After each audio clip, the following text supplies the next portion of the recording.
chers amis, bienvenue à notre 5e capsule sur le plan d'amour de Dieu. Aujourd'hui, nous revenons au récit de l'Histoire sainte. Plus précisément, nous nous intéressons à la longue période qui s'étend du retour d'Adam et d'Ève sur la terre jusqu'à la venue de Jésus-Christ qui est né de Marie la Divine en l'an 1. Cette période a duré environ 4000 ans et nous l'appelons le temps du Père. Ce temps était nécessaire pour préparer l'humanité à la venue de Jésus. Celui-ci est né au sein du peuple juif qu'on appelle aussi le peuple hébreu.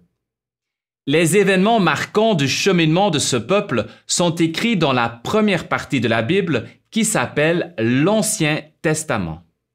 Très brièvement, nous allons en rappeler quelques passages importants. Dans un premier temps, les descendants d'Adam et d'Ève se répandent sur la terre et s'intègrent à l'humanité déjà présente. Puis vient le moment terrible du grand déluge. Il s'agit d'une calamité grave que les hommes ont causée par leur infidélité.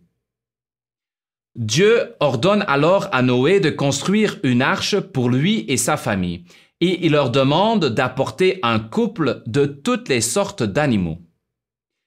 Tous ceux qui sont dans l'arche survivent au déluge, et plusieurs générations plus tard, Dieu choisit un homme dans la descendance de Noé, nommé Abraham. Dieu conduit Abraham en Israël, le pays où naîtra Jésus. Et il lui fait la promesse de rendre sa descendance aussi nombreuse que les étoiles du ciel et que le sable qui est au bord de la mer. Abraham deviendra en effet le père d'une multitude de croyants qui appartiennent aujourd'hui à différentes religions. Un jour, une grande famine touche Israël et les descendants d'Abraham doivent quitter leur pays pour aller vivre en Égypte, un pays voisin. Pendant longtemps, il y a une grande amitié entre les deux peuples. Par contre, les choses changent lorsque l'un des pharaons décide de réduire le peuple hébreu en esclaves, car il craint que ce peuple devienne trop puissant. Dieu intervient alors directement pour le sauver. Il apparaît à Moïse dans un buisson ardent et lui commande de guider le peuple hébreu à l'extérieur de l'Égypte, afin de le ramener en Israël, sa terre d'origine. On appelle cette sortie de l'Égypte l'Exode. La marche du peuple hébreu dans le désert durera 40 ans. C'est durant cette longue période que Dieu donne à Moïse les 10 commandements. À son retour sur la terre d'Israël, Dieu accompagne le peuple hébreu pour établir un royaume, en inspirant les prophètes à nommer et à oindre des rois.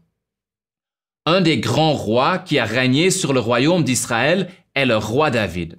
Vous avez peut-être entendu parler aussi de son fils, le roi Salomon, qui était réputé pour avoir une très grande sagesse. Les prophètes avaient aussi le devoir d'avertir le peuple hébreu quand il s'éloignait de la volonté de Dieu. Malgré les avertissements, le peuple juif n'écoutait pas toujours. Et pour cette raison, lisons-nous dans la Bible, le royaume d'Israël s'est défait et il est tombé sous la domination d'autres peuples. Ainsi, à la venue de Marie et de Jésus, ce sont les Romains qui règnent en Israël. C'est de là où nous repartirons la prochaine fois pour découvrir les origines de Marie la Divine, la mère de Jésus. Je vous remercie pour votre attention et c'est avec joie que je vous donne maintenant ma bénédiction.